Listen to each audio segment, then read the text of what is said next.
सोबेदेरो reporter Ali गोड़ लाडक सोबेदेरो बरसा गोड़ दरगाही सामटियो जो रहवासी पी जे नाफरमान औलाद खां लातौल की इज़हार। औलाद अखियुनि जो नूर हूंदो आहे। कोई वालिद साहब न चाहींदो आहे त मां पंहिंजे जिगर जो टुकड़ो कटे जिस्म खां अंधार कयां।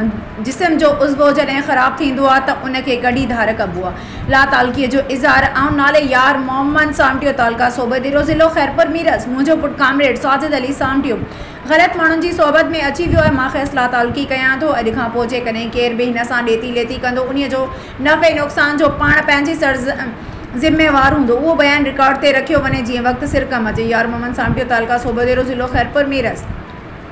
अॼु सोबेदेरो जो रहवासी कामरेड साजिद अली सामटियो खां संदसि पीउ यार मोहम्मद सामटियो शरीफ़ इंसान पंहिंजे पुट जी काफ़ी शिकायतुनि बाद अॼु लातालकी जो इज़हार कंदे वीडियो जारी थियल ज़रूरु ॾिसंदा, अॻिते बि शेयर कंदा। हलो जीअं बेवस पीउ जो आवाज़ हर बाशऊर माण्हुनि ताईं पहुची सघे।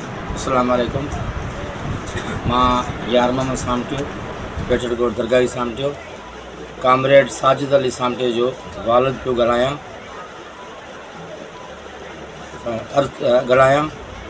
मुझो पुट कामरेड साजिद अली बेफ़रमान आहे। मुझो उन सां अॼु ॾींहं खां पोइ को बि तालुक़ न आहे। जेकॾहिं कंहिं सां फॾो फसाद करे थो त हू पाण ज़िम्मेवार आहे।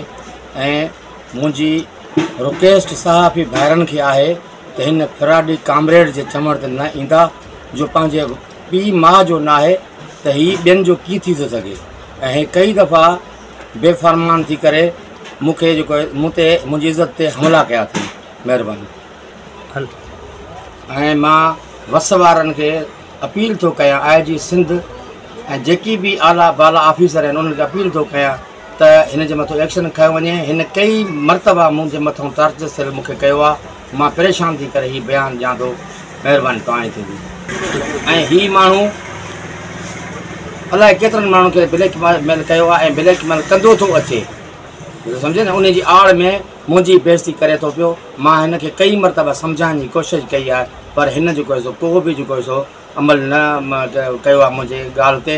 ऐं ॿिया जेके ॿाहिरि